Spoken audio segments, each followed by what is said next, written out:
আজকে আমরা the second coming by William Butler ইয়েটসের কবিতা নিয়ে হাজির হয়েছি। দ্য সেকেন্ড কামিং বলতে দ্বিতীয়বারের জন্য যা আবির্ভাব ঘটছে। তো এখানে দ্য সেকেন্ড কামিং রেফার করা হচ্ছে কি জিসাস ক্রাইস্টকে। অবশ্যই আমরা কবিতাটি প্রথমে কি সিম্পলভাবে পড়বো এবং তারপরে এটা ডিপলি অ্যানালাইজ করব। চলো কাম টু দ্য টেক্সট। প্রথম লাইনটি কি আছে? টার্নিং অ্যান্ড টার্নিং, ঘুরছে, অ্যান্ড টার্নিং আবার ঘুরছে, ইন দ্য ওয়াইডেনিং জায়ার। ওয়াইডেনিং কথার অর্থ কি? চওড়া হচ্ছে। জায়ার মানে বৃত্তাকার চক্র। তাহলে বারবার ঘোরার ফলে একটা বৃত্তাকার চক্রের সৃষ্টি হচ্ছে, কিন্তু চক্রটা আস্তে আস্তে চওড়া হচ্ছে। দ্য ফ্যালকন, বাজ পাখি, can not here the falconer, বাজ পাখি শুনছে না ফ্যালকনারের কথা। ফ্যালকনের মতে যে বাজ পাখিকে গাইড করে বা পোষ মানায়। থিংস ফল অ্যাপার্ট, এবং অ্যাপার্ট মানে কি? দূরে সরে যাচ্ছে, এবং তারা একে অপরের থেকে দূরে সরে যাচ্ছে। দ্য সেন্টার ক্যানট হোল্ড, কেউ আর সেন্টারাইজড নয়। সেন্টার মানে কেউ আর মূলবিন্দুতে নেই, মানে কেউ আর ভালো মানুষ নেই।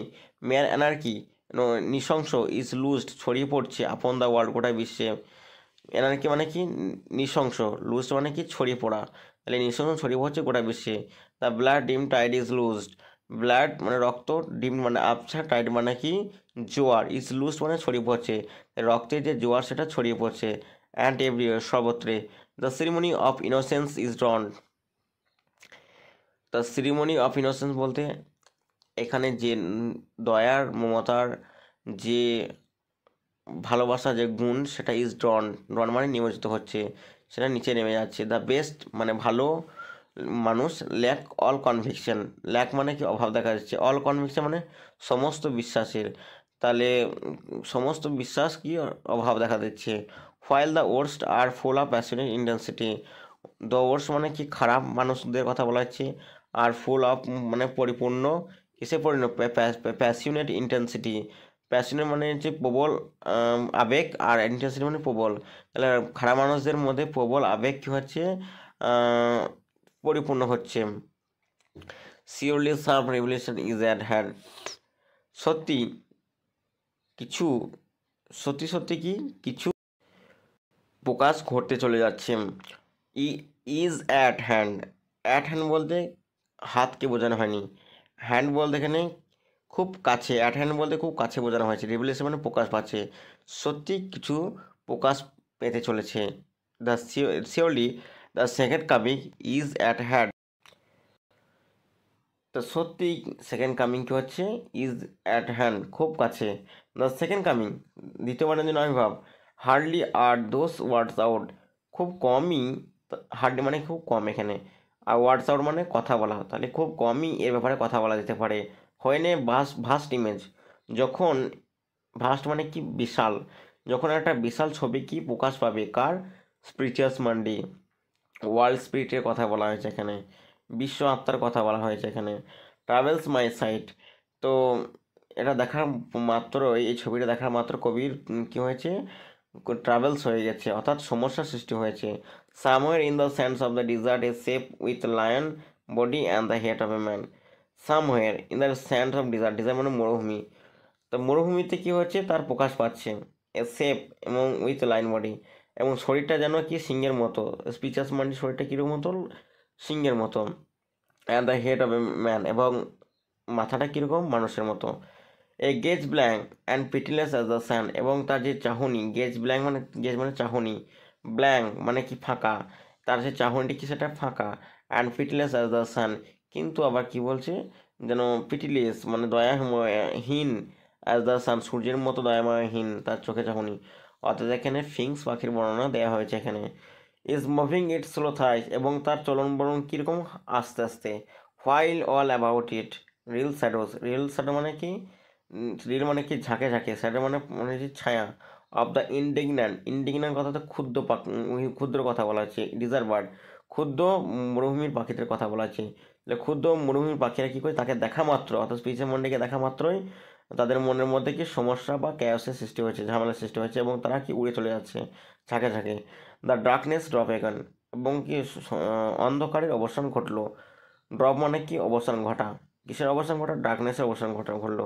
বাট নাও, কিন্তু এখন, আই নো আমি জানি, that the 20th century obstinately were vex to nightmare, কিন্তু কবি জানেন যে 20,000 বছর 20 সেঞ্চুরি স্লিপ পর্যন্ত তিনি কি ঘুমে আচ্ছন্ন ছিলেন এবং তিনি বিরক্ত প্রকাশ পাচ্ছেন। ভেক্সড মানে কি বিরক্ত, টু নাইন মানে কি দিবার স্বপ্নতে, বাই রকিং ক্যারল, এবং ক্যারল মানে কি দোলনা, পাথরের দোলনার দ্বারা।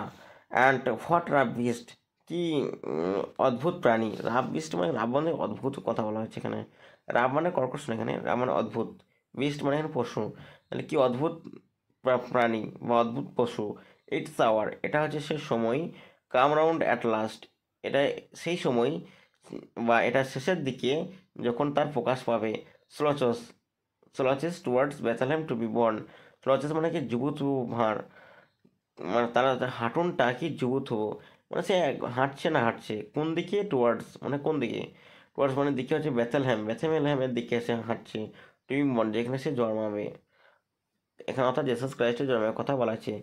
বেথেলহ্যাম বলতে এখানে বর্তমানে জেরুজালেমকে বোঝানো হয়েছে, ইসরায়েলের। তাহলে এবার আমি একটু ডিপলি অ্যানালাইজ করেছি কবিতাটি কীভাবে লেখা হয়েছে এবং এটা কেন লেখা হয়েছে, কবিতার যে পারপাস সেটা আমি একটু অ্যানালাইজ করার চেষ্টা করি। দ্য সেকেন্ড কামিং দ্বিতীয়বারের জন্য কি আবির্ভাব হচ্ছে কার, জেসাস ক্রাইস্টের। তাহলে ফার্স্ট কামিং কে ছিল, ফার্স্ট কামিংও জেসাস ক্রাইস্টে ছিল। কিন্তু এখানে থোড়া বিবলিক্যাল অ্যালিউশন ব্যবহার করা হয়েছে। বিবলিক্যাল অ্যালিউশন কি, যে ক্যাথলিক ধর্মের একটা গ্রন্থ আমরা জানি বাইবেল, সেই ধর্মে কি হচ্ছে জিসাস ক্রাইস্টের দুবার আবির্ভাব হবে এরকমটা বলা হয়েছে। তো উইলিয়াম বাটলার ইয়েটস একজন ক্যাথলিক ধর্মের মানুষ এবং তিনি একজন আয়ারল্যান্ডের মানুষ এবং তিনি একজন আইরিশ পোয়েট। তো তিনি বলছেন কি মানুষ কি হচ্ছে turning and turning in the widening gyre, এবং মানুষ ঘুরছে এবং ঘুরছে এবং তাদের সেই ঘূর্ণাবর্তন কী হচ্ছে, চওড়া হচ্ছে, অর্থাৎ মানুষ ভালো হতে হতে তারা খারাপের দিকে এগোচ্ছে। The falcon cannot hear the falconer, বাজ পাখি শুনছে না দ্য ফ্যালকনার, ফ্যালকনের কথা। ফ্যালকন বলতে এখানে ম্যানকাইন্ডকে বোঝাচ্ছে, অর্থাৎ মানুষদের কথা বলা হয়েছে। ফ্যালকনার বলতে এখানে জেসাস ক্রাইস্টের কথা বলা আছে। তাহলে ফ্যালকন কার কথা শুনছে না, জেসাস ক্রাইস্টের কথা শুনছে না, অর্থাৎ মানুষ জেসাস ক্রাইস্টের কথা শুনছে না। থিংস ফল অ্যাপার্ট, তাদের মধ্যে দূরত্বের সৃষ্টি হয়েছে। দ্য সেন্টার ক্যানট হোল্ড, তারা কেউ আর ভালো মানুষ নেই। মিয়ার anarchy is লুজড upon the world, মানে নৃশংস বা ভায়োলেন্স মানে নৃশংস গোড়া দুনিয়াতে ছড়িয়ে পড়েছে। দ্য ব্লাড ডিম টাইড ইজ লুজড, এবং রক্তের যে আবছা স্পষ্ট বা জোয়ার সেটা কি হচ্ছে ছড়িয়ে পড়ছে। অ্যান্ড এভরিওয়ার, এবং সর্বত্রে। The ceremony of innocence is drowned, তা কি বলছে দয়ামমতার যে আয়োজন সেটা কি হচ্ছে ড্রন মানে যে নিমজ্জিত হয়ে যাচ্ছে। The best lack all conviction, এখানে অল কনভিকশন বলতে এখানে রিলিজিয়াস মানুষদের কথা বলা হয়েছে। তাহলে কি মানে ভালো রিলিজিয়াস বিশ্বাস দ্বারা করে বা ধর্মে যাদের বিশ্বাস তাদের মধ্যে জ্ঞানের অভাব দেখা যাচ্ছে। While the words are full of passionate intensity, এবং খারাপ মানুষের মধ্যে কি প্রবল আবেগের জন্ম নিচ্ছে। সিওরলি সত্যি সাম রেভলিউশন হ্যান্ড, সত্যি এবার কি প্রকাশ পেতে চলেছে না জেসাস ক্রাইস্টের যে আবির্ভাব সেটা খুব কাছে, অ্যাট হ্যান্ড মানে খুব কাছে হচ্ছে। তো এখানে তখন কবি ফার্স্ট স্ট্যান্ডায় কী করছিলেন, অ্যাপোক্লিপস করছিলেন। অ্যাপোক্লিপস APOCALYPSE, অ্যাপোক্লিপস কথা হচ্ছে কি দিবা স্বপ্ন, অর্থাৎ তিনি রহস্য উদ্ঘাটন করছিলেন। তিনি জেগে আছেন এবং জেগে স্বপ্ন দেখছেন এবং তিনি রহস্য উদ্ঘাটন করে সেটা কি তার যে সমস্যা সেটাকে দূরীভূত করার চেষ্টা করছিলেন।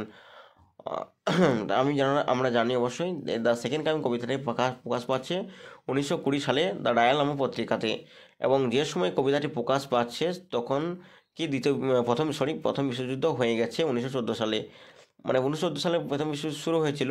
তো অবশ্য তার যে ভয়াবহ রূপ বা দৃশ্য সেটা থেকে গেছে এবং সেটা উইলিয়াম বাটলার ইয়েটসের চোখে জল করছে, এবং সে উদ্দেশ্যে তিনি কি এই কবিতাটি লিখছেন। এখানে খারাপ মানুষ বলতে সেই সময় যারা প্রথম বিশ্বযুদ্ধের সঙ্গে জড়িত ছিল সেই সব মানুষ এখানে ওয়ার্ডস বলছে। আর বেস্ট মানে তখন যারা ওই ভায়োলেন্স থেকে দূরে ছিল যেসব মানুষ তাদেরকে বলা হয়েছে বেস্ট বলা হয়েছে। আর আমার একটা কথা বলি, দ্য সেরেমনি অফ ইনোসেন্স বলতে এখানে কি পিস শান্তির কথা বলা হয়েছে। এখানে শান্তি মানে আমাদের ক্যাথলিক ধর্মের মতে উইলিয়াম বাটলার ইয়েটসের মতে যে পিস হচ্ছে কি না বাইবেলের মেন, অর্থাৎ ক্যাথলিক ধর্মের মেন বিশ্বাস। তো আমরা সেকেন্ড সেন্স আর আবার চলে আসি, the surely the second coming is at hand, সত্যি সত্যি দ্য দ্বিতীয়বারের জন্য আবির্ভাব খুব কাছে, মানে জেসাস ক্রাইস্টের আবির্ভাব খুব কাছে। দ্য সেকেন্ড কামিং, দ্বিতীয়বারের জন্য আবির্ভাব, hardly are those words out when a vast image of spiritus mundi. দেখো এখানে বলতে চাইছে যে কি কবি, যে যখন তার ছবি অর্থাৎ এই স্পিচেস মান্ডির ছবি প্রকাশ পাবে তখন তারা সবাই ভয় পাবে। অর্থাৎ এখানে বলতে চাইছেন যে জেসাস ক্রাইস্টকে এমন একটা রূপ ধারণ করতে হবে, মানে ভয়ঙ্কর রূপ, যাতে কি হয় যিনি এই মানে যে একটা মানে ভয়ঙ্কর মানুষকে বা বদমাস মানুষদেরকে জব্দ করার জন্য বদমাস মানুষের প্রয়োজন, এরকম তারা তারা তিনি বলছেন। কিন্তু এখানে জেসাস ক্রাইস্ট কী হচ্ছে, জেসাস ক্রাইস্ট যখন আসবেন তিনি সবাইকে জব্দ করবেন, এরকমটা তারা মনে করছে, বা উইলিয়াম বাটলার এডসন মতে এরকমটা মনে হচ্ছে। তারপরে কী হচ্ছে, ট্রাভেলস মাই সাইড, এবং কবি যখন এই ছবিটা দেখলেন তখন তার মনের মধ্যে কি একটা, কবির মনে ক্যাশের সৃষ্টি হয়েছে, ঝামেলার সৃষ্টি হয়েছে, বা অস্বস্তি পরিস্থিতির সৃষ্টি হয়েছে। Somewhere in sands of the dessert, সম্ভবত মরুভূমিতে এটা তার প্রকাশ পাবে। সেফ উইথ লাইন বডি, এবং তার সে শরীরটা কি সিংহের মতো, and the head of a man, এবং মানুষের মাথাটা কি মানুষের মতো। অর্থাৎ এখানে ফিংস পাখি, গ্রিক মিথোলজিতে যে ফিংস পাখির বর্ণনা দেওয়া হয়েছে তার কথা এখানে বলা হচ্ছে।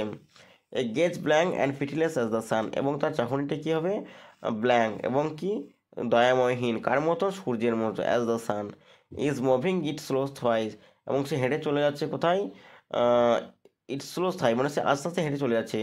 আমরা জানি ভয়ঙ্কর প্রাণীদের হাঁটা চলন কিন্তু স্লো হয়, যদি আমরা টাইগার, লায়ন, অন্যান্য ক্রোকোডাইল, তারপর বিভিন্ন যেসব ভয়ঙ্কর প্রাণী আছে বা সেই সব প্রাণীদেরকে যদি খেয়াল করি, তাদের চলন বলন কিন্তু খুব আস্তে, কারণ যেহেতু তারা ফেরোসিয়াস প্রাণী সেই জন্য। While all about it reel shadows of the indignant desert bird, এবং যেহেতু কি রিল বলতে এখানে কি ঝাঁকে ঝাঁকে, ঝাঁকে ঝাঁকে কি ক্ষুদ্র মরুভূমির যে পাখিরা আছে তারা উড়ে যাচ্ছে, মানে পাখিরা অবশ্যই কোনো একটা ভয়ঙ্কর জিনিস দেখলে তো উড়ে যাবে স্বাভাবিক। ঠিক এখানে সেটাই কবি বলতে আছেন যে এই স্পিচার্স মানেকে দেখা মাত্র পাখিগুলো যেন ছুটে উড়ে চলে গেল। ডার্কনেস ড্রপ অ্যাগেন, এবং অন্ধকার ড্রপ অ্যাগেন, ড্রপ মানে কি অবসান ঘটলো, অন্ধকার অবসান ঘটলো। হঠাৎ কবি তখন যে অ্যাপোক্যালিপস করছিলেন, অর্থাৎ দিবার স্বপ্ন দেখছিলেন, দেখে দেখে সেটার, এবং সেটা কি হচ্ছে, তিনি উঠে গেছেন স্বপ্ন থেকে, মানে তার তিনি কনসিয়াস লেভেলে ফিরে আসেন, সচেতন হচ্ছেন। বাট নাও, কিন্তু এখন আমি আই নো জানি that 20 centuries of stony sleep were vexed to nightmare by rocking cradle, মানে 20 সেঞ্চুরিজ যে স্টোনি স্লিপ সেটা থেকে তিনি বিরক্ত হচ্ছেন, কি কার দ্বারা, রকিং ক্যাডেলের দ্বারা। ক্যাডেল বলতে এখানে কি দোলনা, রকিং ক্যাডেল মানে পাথরে যে দোলনা। তিনি কি বলছেন যে আমি, সরি, দ্য পোয়েট বলছে কি যে তিনি, কবি কি ঘুমে আচ্ছন্ন ছিলেন এতক্ষণ, অর্থাৎ দিবার স্বপ্নেতে আচ্ছন্ন ছিলেন। নাইটমেয়ার মানে কি দিবার স্বপ্ন, অর্থাৎ দুঃস্বপ্ন যেটাকে বলা হয়েছে। এবং তার ঘুমটা যেন কিসের মতো, পাথরের মতো ঘুম। পাথরের তো জানি আমরা ওটা একটা অবজেক্ট বস্তু, তার কোনো চলন বলন নেই, সেই রকম ঘুমের কথা কি পোয়েটের হয়েছে সেটা বলছে, এবং সেটা কি 20 সেঞ্চুরিজ অফ সোনি স্লিপ। এবং তারপর কি বলছে, অ্যান্ড হোয়াট রাব বিস্ট, এবং রাব বিস্ট বলতে, বিস্ট মানে তো এখানে পশু, রাব বলতে এখানে অস্বস্তিকর কথা বলছে। কি অস্বস্তিকর পশু রে বাবা, মানে দেখার পরই এটা কবির মনে এরকম চিন্তাভাবনার সৃষ্টি হয়েছে। Its hours come round at last, মানে আওয়ার বলতে এখানে কোন সময়ের কথা বলেছে, এখানে জন্ম নিয়ে কথা বলা হয়েছে, কার, জিসাস ক্রাইস্টের। এখানে স্লচেস, স্লচেস মানে কি যুবতু ভাঁড়, টুয়ার্ডস দিকে বেথেলহ্যাম টু বি বর্ন, বেথেলহ্যামের দিকে।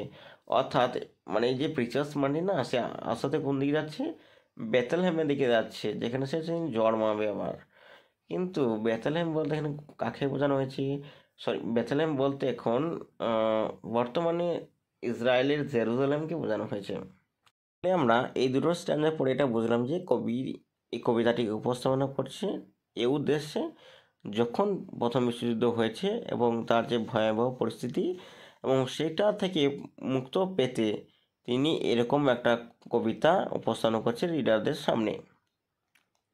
আশা করি তোমাদের ভিডিওটা ভালো লেগেছে, যদি ভালো লেগে থাকে অবশ্যই তোমরা লাইক করো, এবং কোনো অসুবিধা থাকলে তোমরা কমেন্টে জানাতে পারো।